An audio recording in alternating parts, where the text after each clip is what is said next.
আত্মীয়তা আত্মীয়তা নাকি নোংরামি। আমার এখন এইগুলো মনে হয় আত্মীয়তা বলে কিছু নেই। আত্মীয়তা মানে হচ্ছে আত্মার সম্পর্ক, যার সঙ্গে আত্মিক যোগ আছে। একটা সময় একান্নবর্তী পরিবার ছিল, একই অন্নে লালিত পালিত হতো, সবাই সবার বাড়ি বেড়াতে যেত, কি আনন্দ। আর এখন দেখুন পুরোটাই স্বার্থপরতা। আর জীবনের এই বাস্তব চিত্রগুলো তখনই বোঝা যাবে যখন আপনার পরিবারে কোনো দুর্ঘটনা ঘটবে। আমার সঙ্গে হয়েছে। আমি নিজের জীবন দিয়ে জীবন বোধ, জীবন বেদ আমি শিখেছি। তা সেই জীবন বেদ কি? দেখুন, আমার স্ত্রীর ক্যান্সার হলো, আমিও চেয়েছিলাম সবাইকে নিয়ে আনন্দে থাকার মতো একটা সংসার। আমি ভাবতাম আত্মীয় পরিজন সবাই আমার কত আপন। আমি একটি একটি করে মূর্তি দেখলাম। কেমন প্রথম যখন আমার স্ত্রী ক্যান্সার হলো, তাকে চিকিৎসার জন্য বাইরে নিয়ে যাওয়া হলো। এই জগৎ যে কতটা মিথ্যে আপনি নিজেই বুঝতে পারবেন এই কষ্টগুলো আপনার পরিবারে যদি কোনো এরকম ঘটনা ঘটে।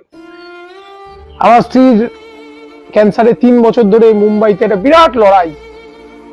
আমি দেখলাম আমার নিজের বোন ভগ্নিপতি 3 বছর কোনো যোগাযোগ রাখে না। তারা শুধু নিতে জানে, দিতে জানে না। আমার ছোট্ট বাচ্চাটাকে নিয়ে আমি দাঁড়ে দাঁড়ে ঘুরলাম, কি আমার বাচ্চাটাকে দুটো খাইয়ে দেবে। স্বার্থপরতা। অনেকে খোঁজ খবর নিয়েছে। কোথায় নিয়েছে? আমার মা বাবা ছিলেন মুম্বাইতে, সেখানে স্ত্রীর চিকিৎসা চলছে, তাদেরকে ফোন করে খবর নিয়েছে কেমন আছো। কিন্তু কখনো আমি একা একা 3 বছর ধরে লড়াই করলাম, একবারের জন্য কেউ খবর নেয়নি আমি কেমন আছি। বা প্রবল দুশ্চিন্তার মধ্য দিয়ে কালাতিপাত করেছি, একবারের জন্য খবর নেয়নি তোমার স্ত্রী কেমন আছে। ছেড়ে দিন এসব কথা। তারপর কালের নিয়মে অনেকটা অভিমান নিয়ে, অনেকটা ব্যথা যন্ত্রণা নিয়ে চলে গেল।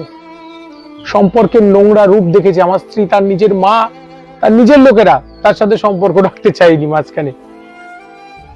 তো এই সবকিছু নিয়ে মিলে মিশে অভিমানে সবকিছু নিয়ে সে মুক্ত হয়ে গেল, পৃথিবী থেকে চলেই গেল। তা চলে যাওয়ার পর আমি আত্মীয় পরিজনদের কিছু ঘৃণ্য রূপ দেখলাম। আমার নিজের বোন ভগ্নিপতি তারা শেষ যাত্রায় এলো না। আমি খুব আশা করেছিলাম যে সমস্ত মান অভিমান হয়তো ভুলে যাবে তারা, তো হয়তো আসবে। আসেনি, কারণটা শুনবেন। মানে শুনে অবাক হয়ে গেছিলাম যে আমি তাদের নিমন্ত্রণ করিনি, আমি তাদের ফোন করে ডাকিনি যে আমার স্ত্রী মারা গেছে তোমরা এসো, এর জন্য আসেনি। ঠিক তার পরের দিন আমার কাছে আরো বেদনাজনক। কিরকম? আমার এক আত্মীয়া এসছেন, আমার সম্পর্কে মামি, আমার মামার স্ত্রী। আমি ওপর থেকে অত্যন্ত ক্লান্ত বিষণ্ণ হয়ে নিচে নামছি, দেখলাম আমার মায়ের সঙ্গে গল্প গুজব করে তিনি চলে গেলেন। একবারের জন্য জিজ্ঞাসা করলেন না, সমবেদনা জানালেন না। এরা কি আত্মীয়? আত্মীয়তার এটাই কি ধরন? এইগুলো হচ্ছে, এইরকম বহু আত্মীয়কে আমি দেখেছি। আমি তাদের রূপগুলো দেখে নিয়েছি। আমার এখন একটা ফিলিংস হয়েছে যে এগুলো আত্মীয়তা নয়। সহমর্মিতা যেখানে নেই সেখানে কোনো আত্মীয়তা থাকতে পারে না। যে আপনার দুঃখ বোঝে না সে আত্মীয় নয়। তাহলে এই যে একাকী যাপন, আমি লড়াই করেছি জীবনের সঙ্গে। আমি, আমার মেয়ে, ছোট্ট মেয়ে, আমরা দুজন মিলে লড়াই করেছি এবং লড়াইয়ে হেরে গেছি। আমি অনেক কষ্ট করে তাকে আমি পারিনি। এই যে এখন যেখানে কথাগুলো বলছি, এটা একটা শ্মশান, কিন্তু এইখানে এসে বসে থাকি আমি নীরবে নিভৃতে বসে থাকি। আসলে পৃথিবী এই নিভৃত শ্মশানটাই যেন আমার বিচরণ ভূমি হয়েছে।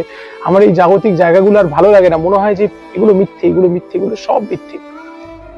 বাড়িতে উৎসব অনুষ্ঠান, পুজো পার্বণ হলে আত্মীয়র অভাব থাকে না, কিন্তু বিপদের সময় আত্মীয়রা চলে যায়। আসলে এরা সেই পিঁপড়ের শাড়ি, যেখানে গুড় পড়বে সেই গুড় খেতে আসে। এখানে গুড় মানে টাকা পয়সা ভাববেন না, টাকা পয়সা সবার আছে। তারা আনন্দ কুড়োতে আসে, কিন্তু দুঃখের সময় সাথী হতে আসে না। প্রত্যেকে ভেতরে ভেতরে আত্ম অহংকারী। তাহলে কি এই পৃথিবীতে সব বাদ দিয়ে নিজের কথা ভাবুন সব সময়। আর আপনজন কারা হয়? আমার স্ত্রী যখন চলে গেল, আমার স্কুলের ওখান থেকে কিছু ছেলে যারা আমার রক্তের কেউ নয়, তারা ঢাল হয়ে দাঁড়ালো। আমার মেয়েকে এখন যারা দেখে, নিজের লোকেরা দেখেনি। কেউ কেউ মুখে বলেছে আমাদের বাড়িতে নিয়ে এসো, কিন্তু কেউ দেখেনি। তারা আমার নিজের রক্তের কেউ নয়। আরো একটি ফ্যামিলির কথা, আমার যে আত্মজীবনী বইটা রয়েছে সেটা আপনারা পড়লে দেখেছেন, তারা আমার জন্য অনেক করেছে।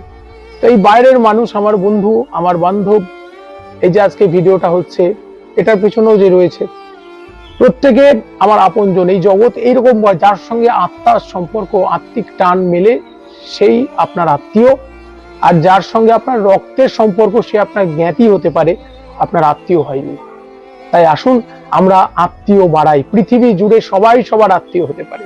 সবাই ভালো থাকবেন।